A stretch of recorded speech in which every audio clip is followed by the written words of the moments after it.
Okay, so let us begin our session by paying respect and homage to the Buddha. So let us recite Namo Tassa 3 times together. Namo Tassa Bhagavato Arahato Samma Sambuddhassa. Namo Tassa Bhagavato Arahato Samma Sambuddhassa. Namo Tassa Bhagavato Arahato Samma Sambuddhassa. I pay my respect and homage to him, the Blessed One, the Worthy One, the fully enlightened Buddha.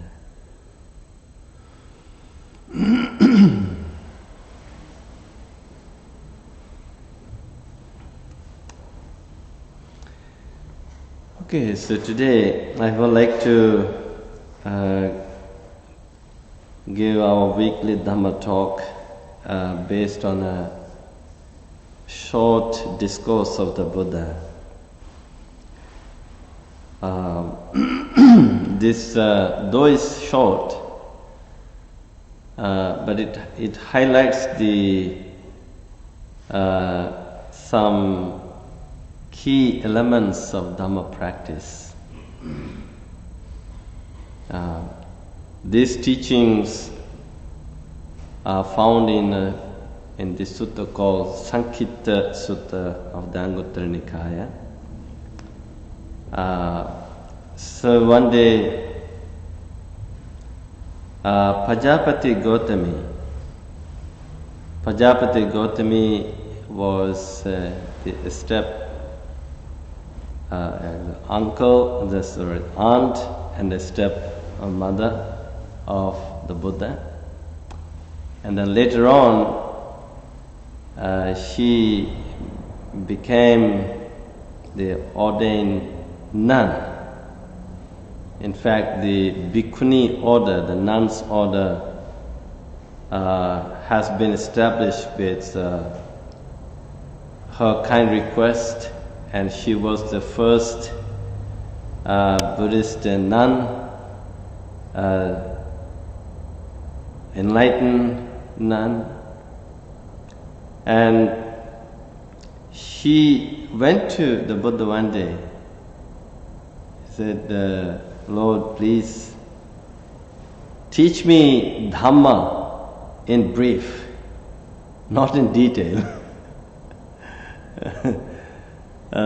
so that I can practice them ardently by myself for my own spiritual benefit. And I said this is also similar to today's notion of brief message. I think people don't like to listen to long Dhamma talk, a brief one. As everyone is looking for short video clip, short reading, nobody has time. When you read more in detail, you feel boredom and you lose interest. So I think that notion, the short message, the concept has been there throughout the human history. This indicates that, no?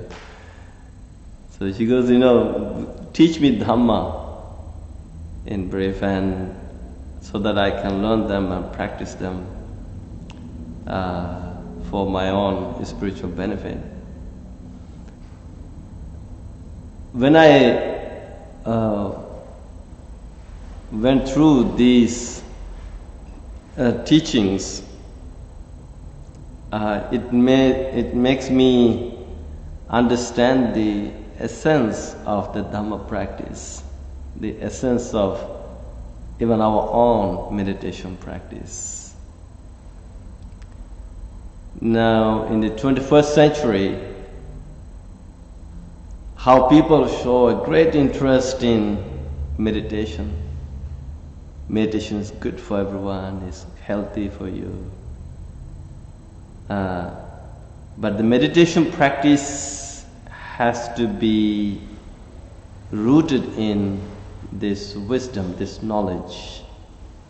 Understanding is very important for us to understand. Nowadays people practice meditation without this knowledge. As we learn from the teachings of the Buddha, there are 3 steps called pariyatti, patipatti, pativeda. Pariyatti means to learn, to study. And patipatti means to practice. What you have learned, the knowledge has to be put into practice. And the pativeda, realization, understanding. So the realization comes from the practice. So I think this is what Pajapati Gautami followed. She went to the Buddha, please give me brief teachings, the essence of the Dhamma practice, so that I can go into seclusion and practice them. And this practice, I believe, will lead me to realization. What is this realization? Realization about freedom. Freedom from whatever suffering, pain people are going through. So basically release from the cycle of life. Cycle of life. The cycle of life is birth, aging, sickness, death. And these events bring a lot of emotional, psychological pains and sufferings. Sadness, grief, lamentation, and all this. So we practice Dhamma for the complete release from the cycle of life with the samsara, which is being carried by dukkha, suffering. It's called dukkhena niyati loko. The world is being carried by the dukkha, the suffering. Dukkhena parikassati. The world is touched by this dukkha, the suffering. I think this is what we see when people may not be openly talking about it, their own struggle. But somehow every human being, no matter where they live, what they do, everybody goes through something. Some people keep it inside, some people would like to talk about it. But if you talk to anybody around the world, they will tell you a story which has not been told before. That is the truth. So here, the Buddha is giving us some teachings where we can truly experience happiness and peace, especially our own inner happiness, inner peace. So then, inner happiness, when we talk about happiness, the opposite of happiness is suffering, the dukkha. So now, what brings dukkha into our life? Maybe in these 8 teachings, this is what we are going to learn. There are 8 things that destroy our happiness, our peace. And then there are 8 things that help us experience this inner peace, inner happiness. So the first thing that leads to suffering and pain is called raga. Raga means passion or attachment, craving, or bond, desire. Saraga, if we become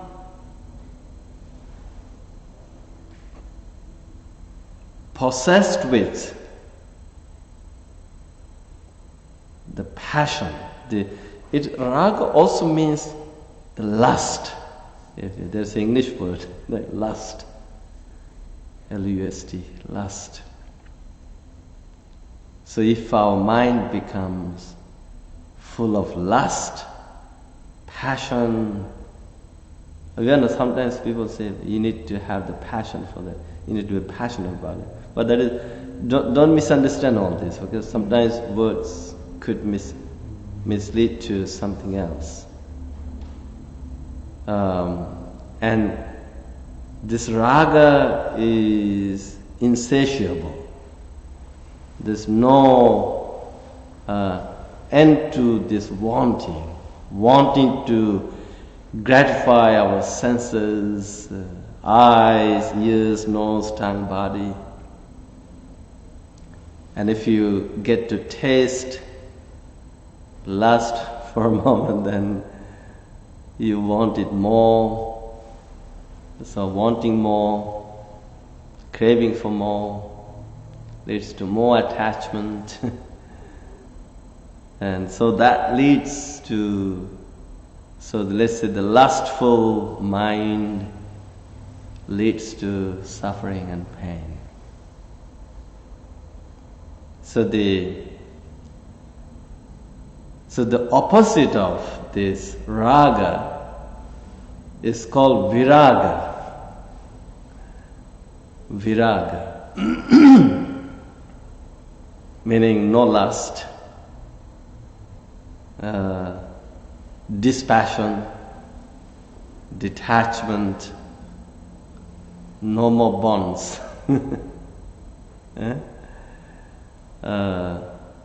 So the attachment leads to suffering, pain, problems. Detachment actually helps our mind to relax, calm down. So maybe it is the lust is a result of avidya, ignorance, and detachment, dispassion is a result of panya, wisdom, because now you understand. Because lust leads to enjoyment. So there's, of course, people like to enjoy, but there's no end to it. Then over enjoyment leads to dark side of our life. So then viraga, dispassion, not having passion, leads to bright side of our life.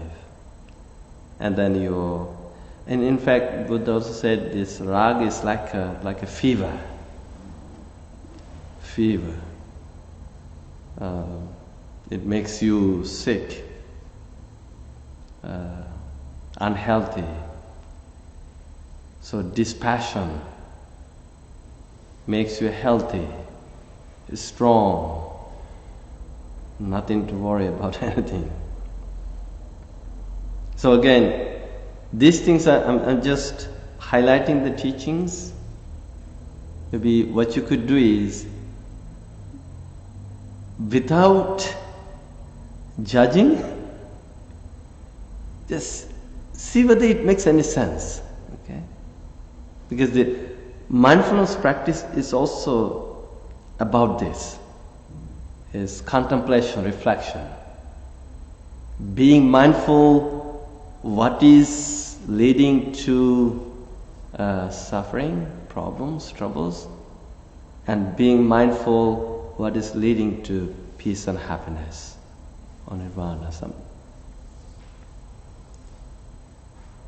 And the second thing is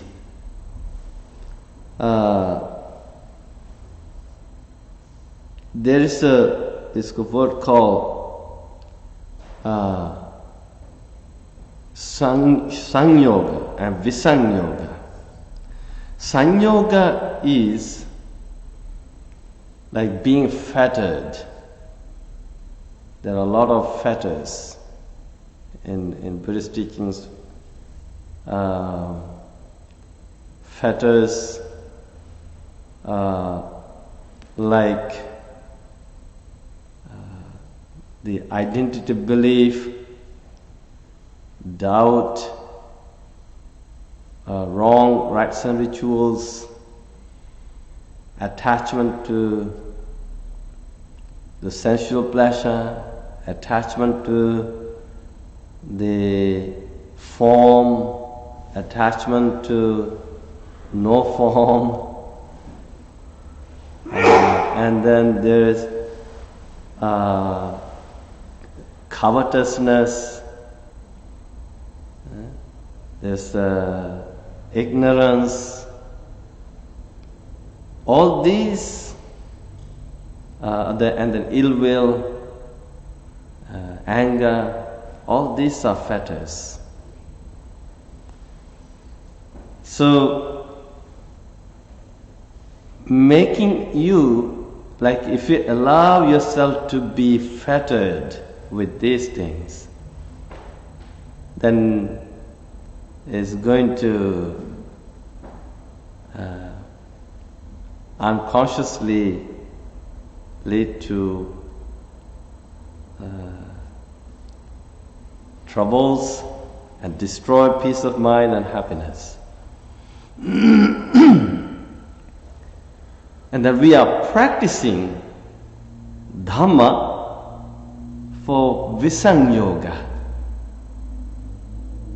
meaning being unfettered. Meaning, it's like, how, that's when you look at the bullock cart, or horse cart, there's a horse carriage, how two horses are kept together with what do you call yoke, and or the bulls, cows, so it's called sanyoga, like your. So visanyoga is mean disconnection. Like this is the way to unfetter yourself. So then you need to be mindful of what is making you remain fettered like that. So it's also when you look at the bulls or cows carrying a huge carriage, or the bullock cart full of burden, and it causes a lot of bruises, pain, sufferings, and it goes on and on, on and on, on and on, on and on. So we practice Dhamma to, maybe in a way, not to remain connected, not to remain joined, disjoined, disconnect.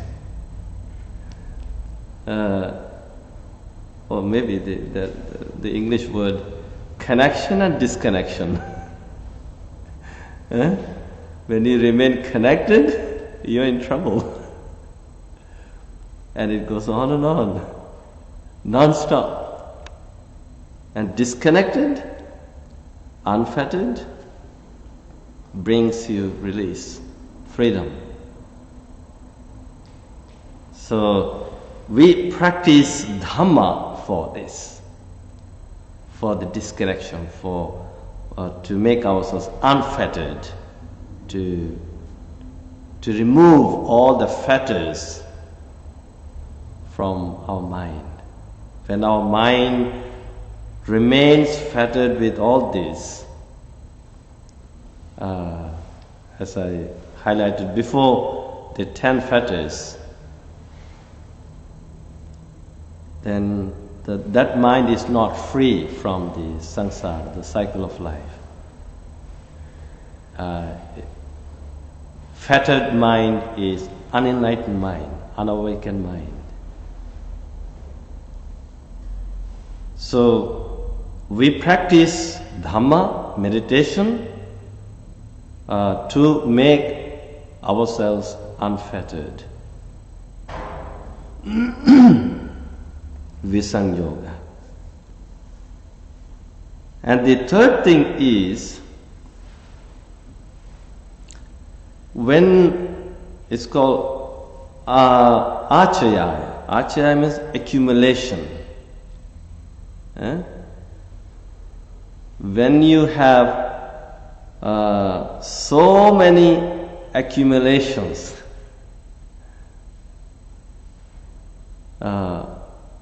accumulation of maybe a lot of things,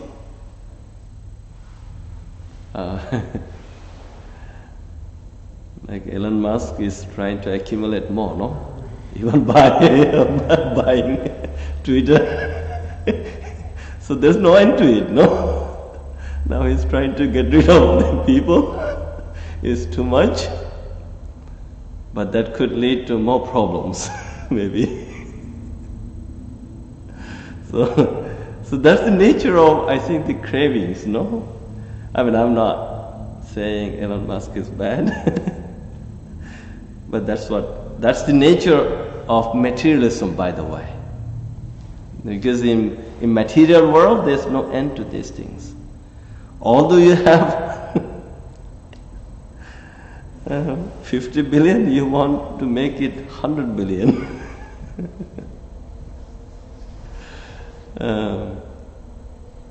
I think he bought Twitter for 40 billion, no? Yeah, 40. So anyway, so I think, so when it's also like, look at the things. Even if you have, like, you like to drive different cars, maybe one is not enough. You want 2, and then you want 3. You feel like driving the 3 cars, but then maintaining 3 cars, 3 insurances, right? Then you have to, and gas is very expensive nowadays. And then if it breaks down, it makes you miserable. Then you have to go to the mechanics to fix it. And then if you same thing, right? If you have several houses, it's also the same thing.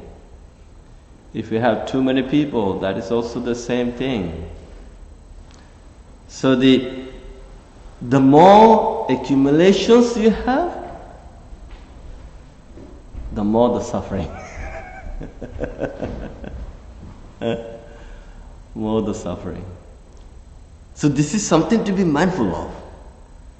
Like even let's say when we come here, when you come here to meditate, in fact, you have already let go of some accumulations for the time being, maybe. The work, projects, assignments, even at least your car in the parking lot, temple parking lot. So, if you have even a social media, let's say, how people try to increase their likes, fans. Now imagine all people come to you and asking you a lot of things. That will be also problematic.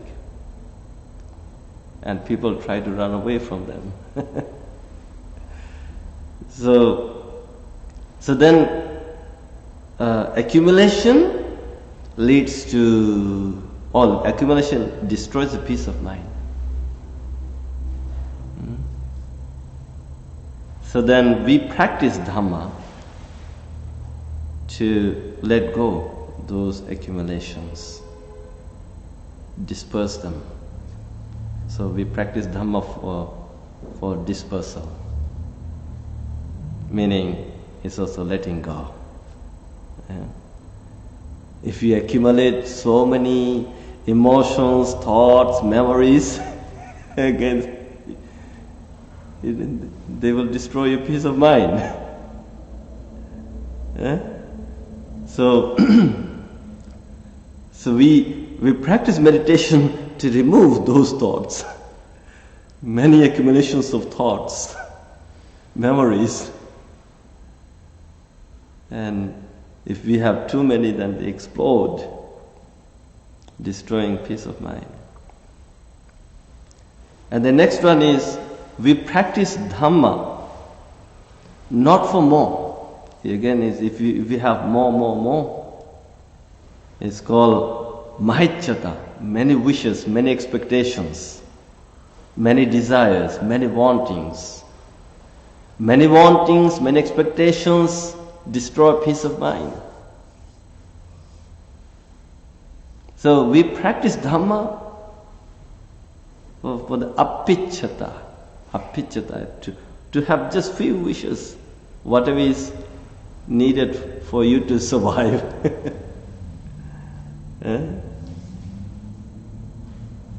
The more you have, the more problems you will have.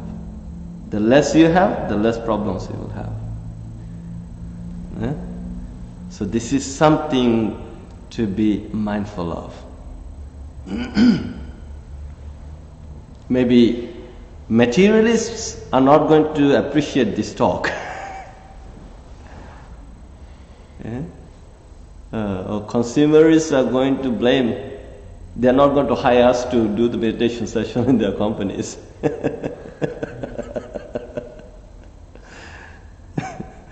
It's also like, look at all these companies, Apple company, Samsung company.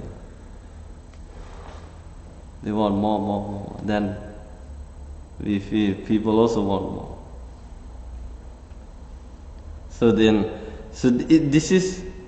This practice is based on wisdom, by the way, understanding. And then we practice Dhamma and meditation not for lack of contentment.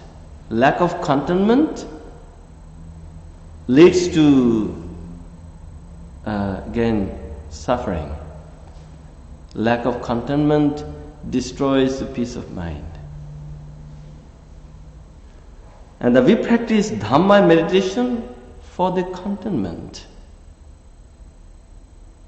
See whether you're contented with whatever you have, or the way you look, the outfits you have, or the car that you have. See whether you're contented with the Honda car you have. See whether you're contented with the family you have built up so far. But if you're not contented, that destroys the peace of mind. And because it leads to a state of agitation, dreaming of more, having more, never ending, and also it may lead to criticize others, blame others. Like those who have so much, again you criticize them, you blame them. But this Dhamma practice meditation is not for others, it's for you, for your personal spiritual development. So that's why I want people to understand this, I want people to realize this, like reflect on this maybe in your day-to-day life. Like even whatever you're going through in day-to-day life, maybe stress, anxiety, depression, see what caused all this.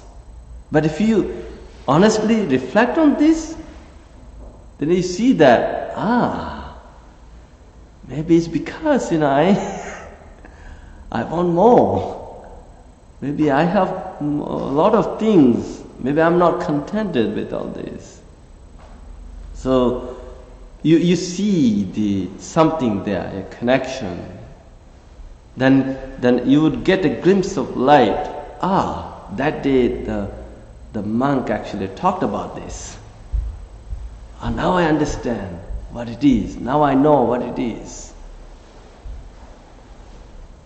So this is also being mindful of that. It's called santuti. Santuti, being the contentment, is a blessing. Like for me, I'm contented with this robe. Wherever I go by wearing this robe. I'm not worrying about the different passions, the fashions that people have, different outfits. And if people are looking fashionable, I also appreciate that. Seriously, I say you're looking great. And people say, thank you. That makes them happy. So it's okay, make them happy, appreciate that, acknowledge it. But do you really need to be looking fashionable like that? I mean, if it is possible, it's okay. I'm not saying it's wrong. But again, we are talking about inner peace, inner happiness. What could bring us inner peace, inner happiness? So, like even if you have a lot of expectations, they destroy your peace. If you have less expectations, you're at peace.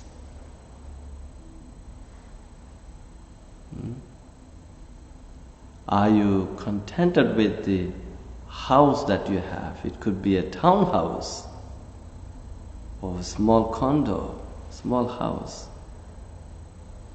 Are you satisfied? Are you happy with that house? Or are you just dreaming of having the big house, palatial house? But again, go and talk to those people who have big houses. the big burden they have, the big mortgage they have. And then later on, they try to get rid of that big house, they cannot maintain it.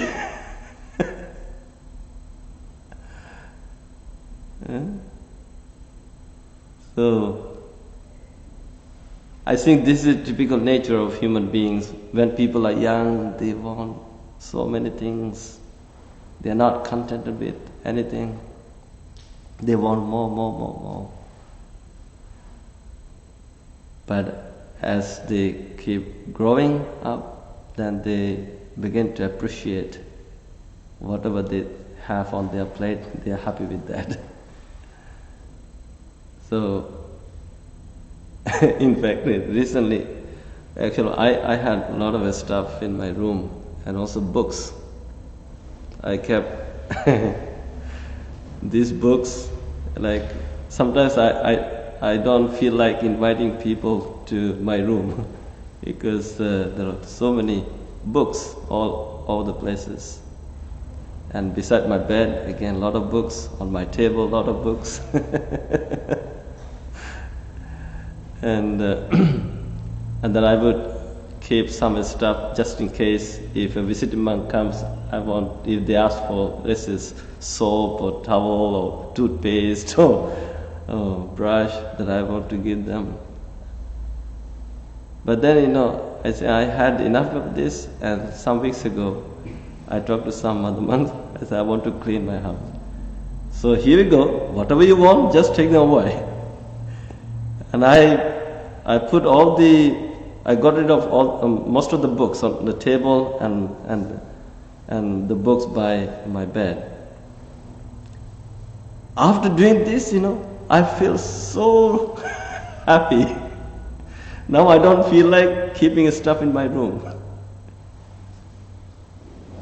This is a kind of, you feel relieved, you feel happy, you feel. So then I'm contented with whatever I have now. And then the sixth thing is, we practice Dhamma and meditation not for crowding. I think that means if you're looking for crowds, many people, there's a party,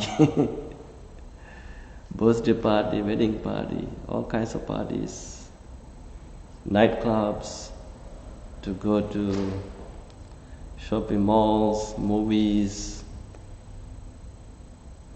and to have more people. So they also destroy your peace of mind, your happiness. And then we practice Dhamma and meditation for seclusion, to have peace of mind. In fact, people do this, like they are living a crowded life, and they look forward to weekend, to go. They want to go camping.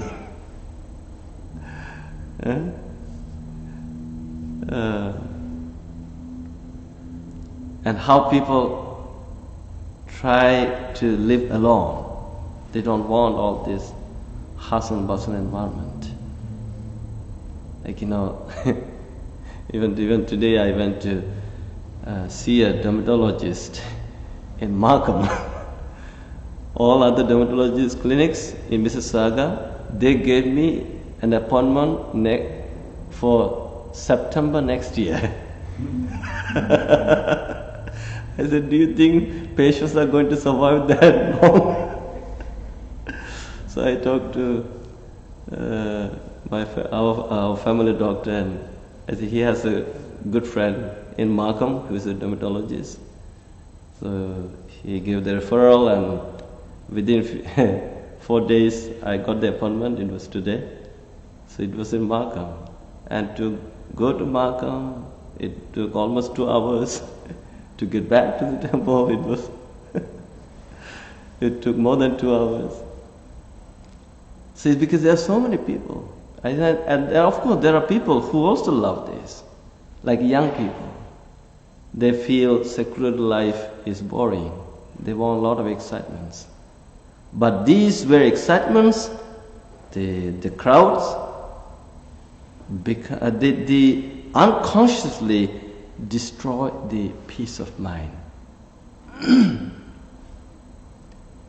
So now, even coming to meditation class, at least for 1.5 hours every week, every Wednesday, this is, for you, is a practice of seclusion. At least you got rid of your family, friends, work, assignments, business, meetings, parties, but you're with yourself here at this meditation hall, practice meditation with us. So it gives you peace of mind and you feel relieved.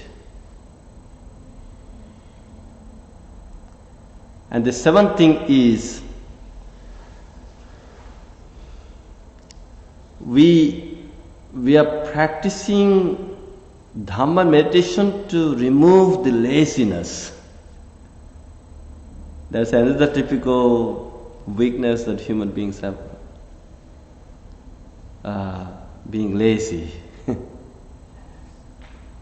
But if we remain lazy, then nothing can be accomplished, achieved in life. So we have to have this mental energy called virya. We need to have virya, mental energy. Like energy. When you have mental energy, then you can continue your practice. You can do a lot of things. Even to read a book, you need energy. Even to listen to a Dhamma talk like this, you need energy. Even to practice meditation, you need energy.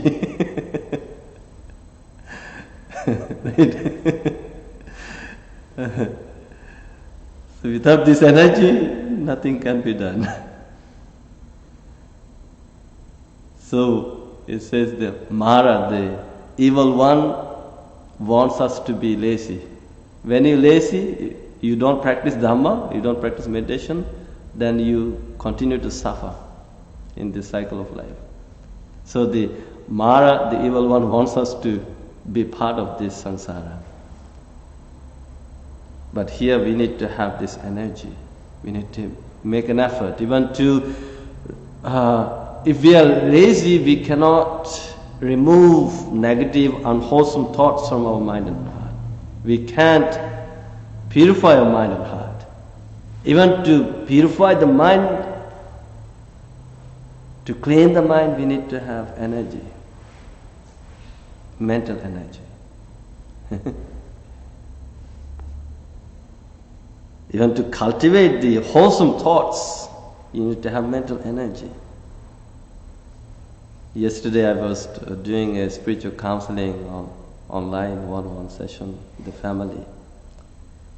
And they were kind of not wanting to have this spiritual counseling, but the daughter convinced them, there's an amazing monk, you would love him. So daughter lives in New York City and parents live here in Toronto. And then yesterday I gave them appointment and we had 1.5 hours spiritual conversation. After that, the parents felt so inspired. Lot of energy, So this morning I received a message saying, "Thank you, Bhante, for talking to my parents. They feel energized now. They feel very healthy." And the 8th thing is, we practice Dhamma meditation not to have burdensome, not to be burdensome, not to have a lot of burdens in our life. We practice Dhamma meditation to make ourselves unburdened, being unburdensome. So, if you have more thoughts, more feelings, it's like carrying a luggage on your shoulder or head. If you keep accumulating, putting all these things on your luggage, this luggage full of burden is going to make you lose all your energy. It may also bruise you because you're holding on to it. But then we practice this meditation Dhamma to become free from those burdens. Like even when you come to meditation class, let go all the burdens of life, whatever they are. I always tell people, when you enter the temple driveway from Kautra Road, leave all the burdens on Kautra Road. Don't bring them here. But if you have some left over, the moment you enter the meditation hall over there, leave them aside, outside. Don't bring them here. So, but anyway, this is a kind of what we call emptying. So meditation is a way of emptying, releasing, letting go, one by one, one by one. That's why, so we practice this meditation for letting go of all the burdens. Now, that's what this famous Thai monk Ajahn Chah said, if you let go a little, you will have little peace. If you let go a lot, you will have a lot of peace. If you let go completely, then your struggle with the world will come to an end. So that means there's no more conflict, no more clashes, you're completely free. So we practice Dhamma meditation for this. Nowadays people go and meditate. They're meditating still with all the burdens, carrying all the luggages, heavy luggages, with all these things I described so far. Now, how do you cultivate inner peace and inner happiness? By letting go of the 8 negative things which lead to dark side of our life. And we practice Dhamma meditation to cultivate those positive 8 steps which lead to bright side of our life towards inner peace and inner happiness. So these are the teachings, and if you think these are of benefit to you, accept them, practice them. If you think it doesn't make any sense, it's okay. Drop them. I won't be offended because I'm also not expecting that from you. So I believe in sharing. It gives me great joy, by the way, sharing all this good stuff. I really enjoy. I think I'm enjoying this more than you. I always tell people when I always look forward to Wednesday because it's the day that I share whatever I know. I know it brings a lot of relief to people, and I feel very happy about it. And also I tell people on Saturday when we do Dhammapada study session, I make all the PowerPoint presentations, word by word, the story, I reflect on them, and then I tell the students, I'm the one who is actually enjoying more than all of you here. It gives me positive spiritual reinforcement. Yeah. Okay, so with this in mind, now let us practice meditation.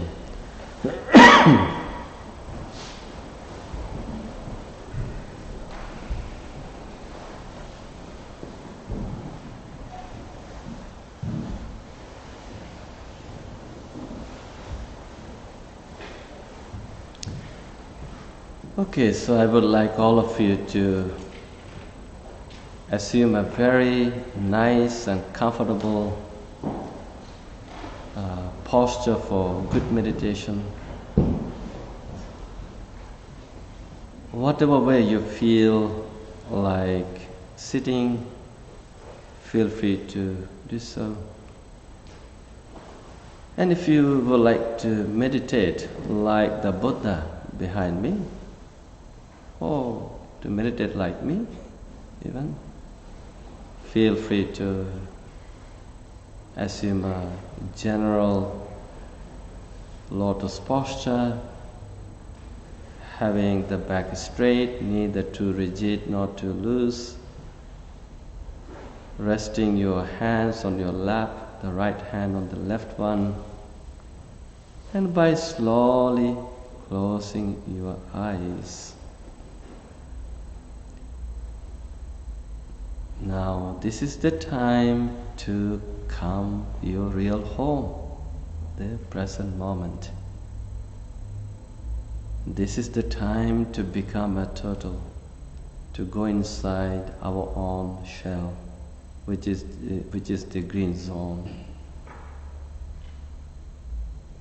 So simply unplug your mind from the past, unplug your mind from the future,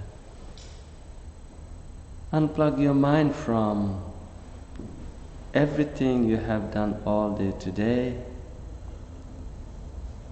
Now let yourself go inside your own shell, the present moment.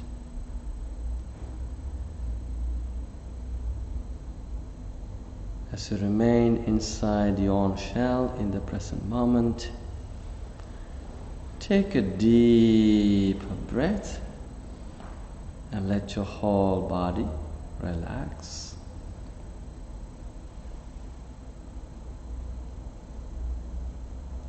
One more time.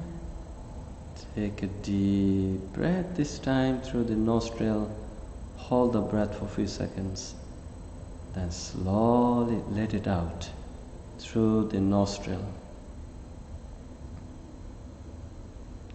Let the whole body go into relaxation.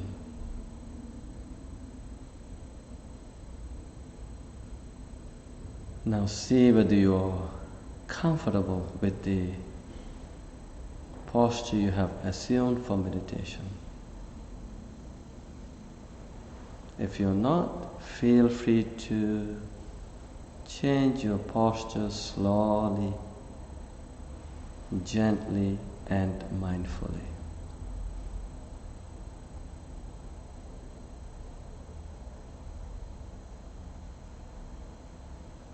And now kindly remind yourself, I am practicing meditation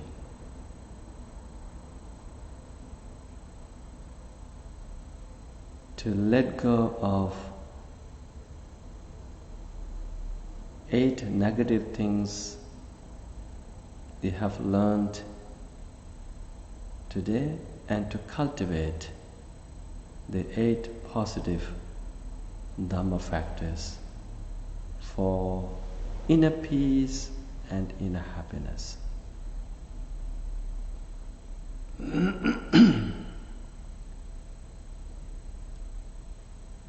With this noble intention in mind,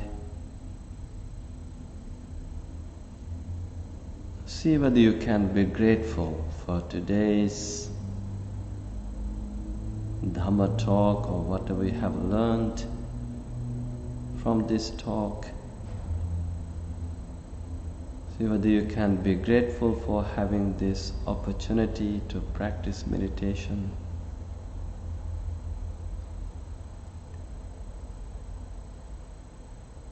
Let your mind become full of feelings of gratitude. Let the feelings of gratitude overflow in your heart and mind.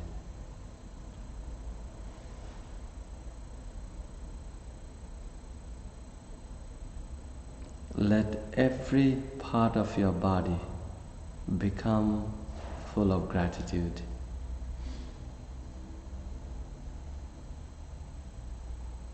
Make a determination, no matter what happens, I'm going to remain inside my own shell with the breath.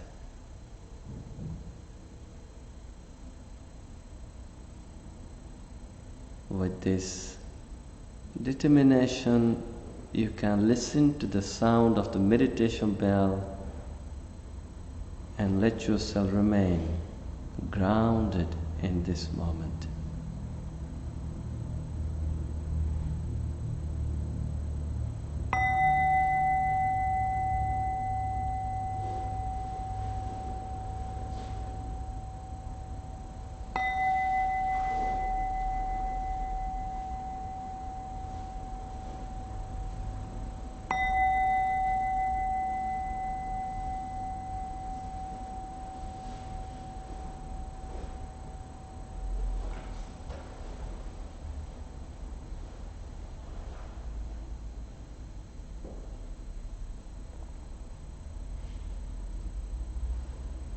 Now slowly and gently bring your full attention to the ingoing and outgoing breath.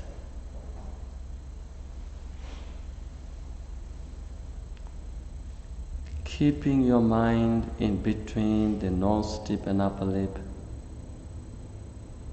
Let the mind watch and feel the breath entering and leaving through the nostril.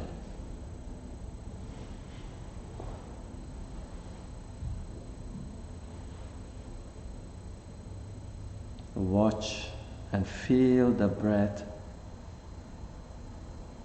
with full attention, 100% attention.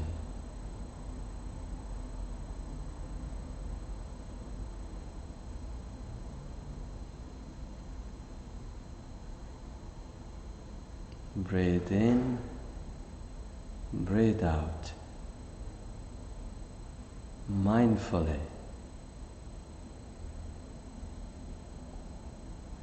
And relax.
Allow yourself to breathe in and out slowly. No need to rush for anything.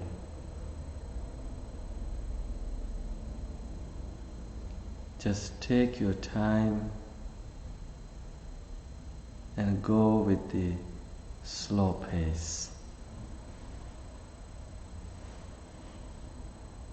Just like the turtle that keeps walking slowly, in the same way, keep breathing in and out slowly.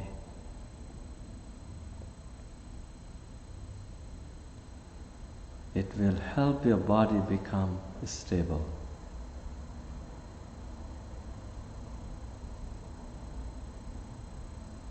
So breathe in, breathe out, slowly and mindfully.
As you keep breathing in and out, slowly and mindfully,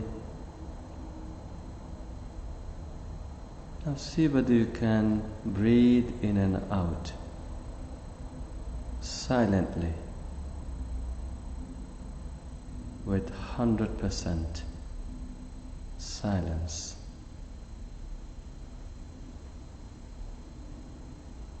Putting yourself into an air mode. The way you turn off the TV, radio, the same way turn off your mind from everything else.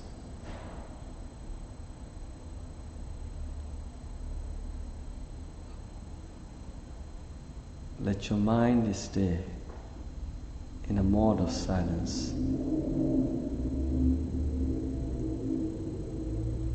With 100% silence. Breathe in, breathe out. This will help your mind become very still.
As you keep breathing in and out silently, you also can breathe in and out kindfully. Just allow yourself to be gentle, soft, and very kind.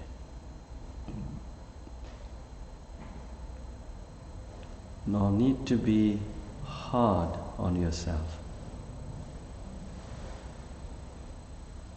Be gentle.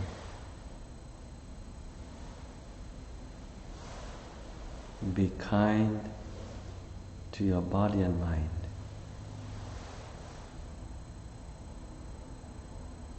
Allow yourself to become full of kindness.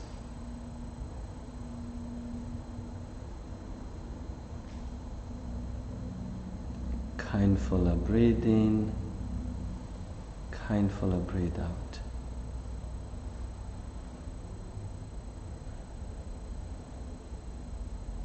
Continue breathing in and out. Slowly, silently, mindfully, and kindfully. And continue relaxing.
come out from meditation and feel free to stretch your legs and hands and remain relaxed.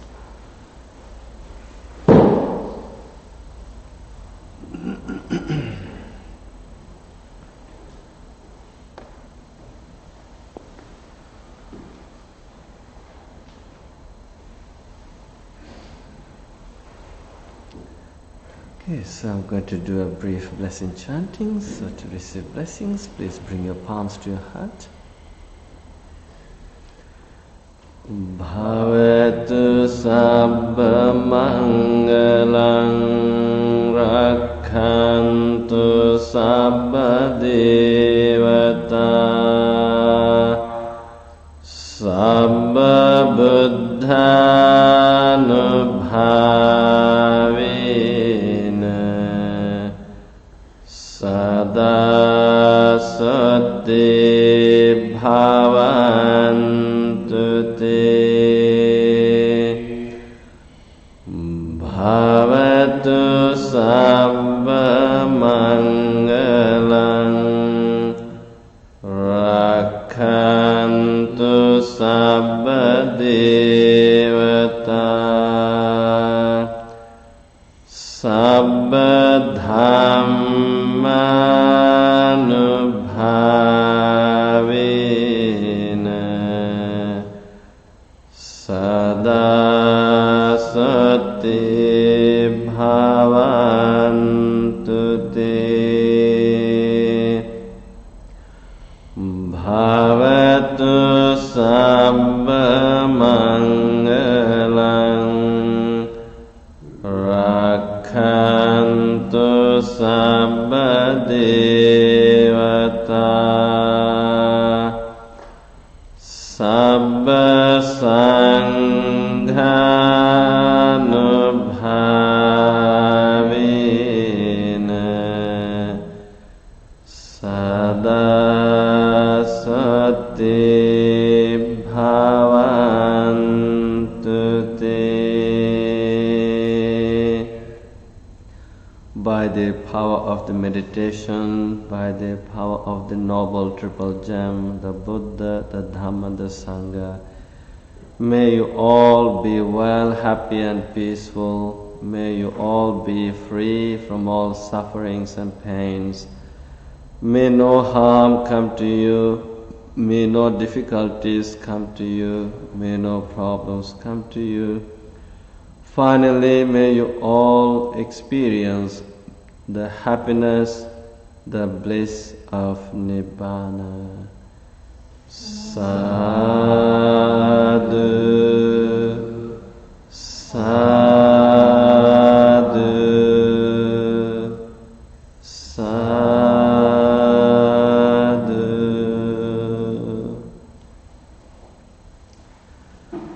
Right, so I would like to invite all of you to attend our annual Kindful Candor Symposium on November 26th from 10 a.m. to 12 noon. So if possible, also feel free to share the poster of the event among your friends and colleagues, and it will be great. Thank you. I'll see you next Wednesday.